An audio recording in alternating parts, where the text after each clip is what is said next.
Fantastic Factories is a worker placement tabletop game that uses dice as workers. It also features simultaneous play and elements of resource management, tableau building, and card drafting.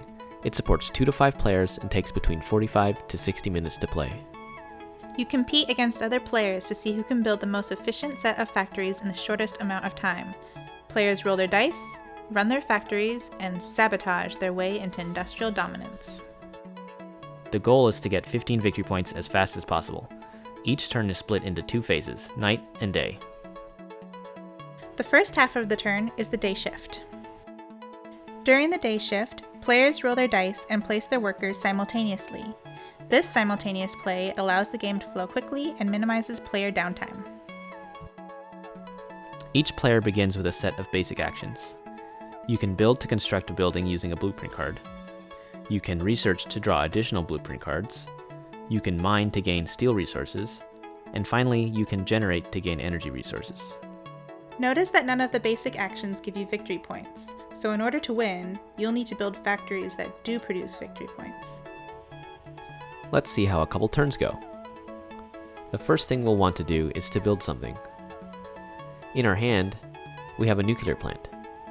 Nuclear plant requires 3 steel and 1 energy to build. We started the game with only 1 steel, so we can't build this card yet.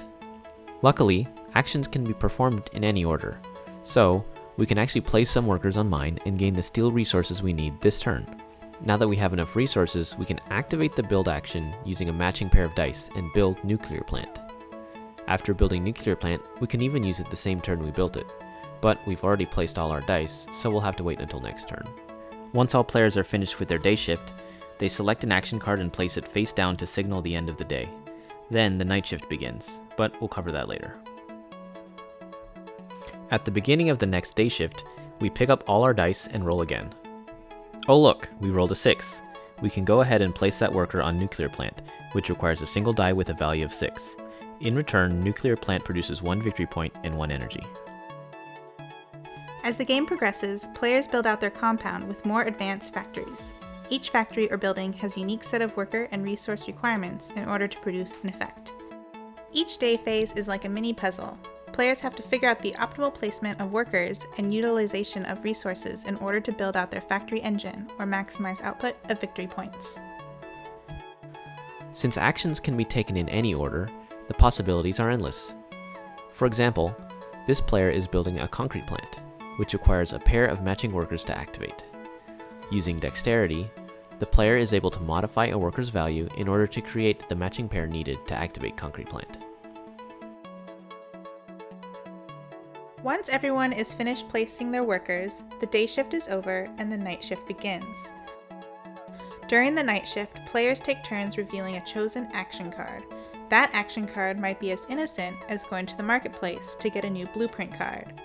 This player has a sabotage, which lets you disable a building until it's repaired. Now you get to decide what to break. This card has a lot of points.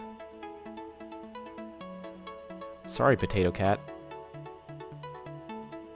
Or it might be thievery, which lets you steal resources from other players. Nuh-uh-uh! Looks like this player has a protection card. There are many other action cards as well, including ways to roll additional dice or hidden victory points. At the end of the night shift, if someone has 15 or more victory points, the game is over. If not, the sun comes out again and the day shift begins anew. Fantastic Factories includes over 100 blueprint cards with more than 40 different kinds of buildings. There are 50 action cards, 10 basic action cards, 5 turn guides, 8 white dice, and 20 color dice, which is enough for 5 players.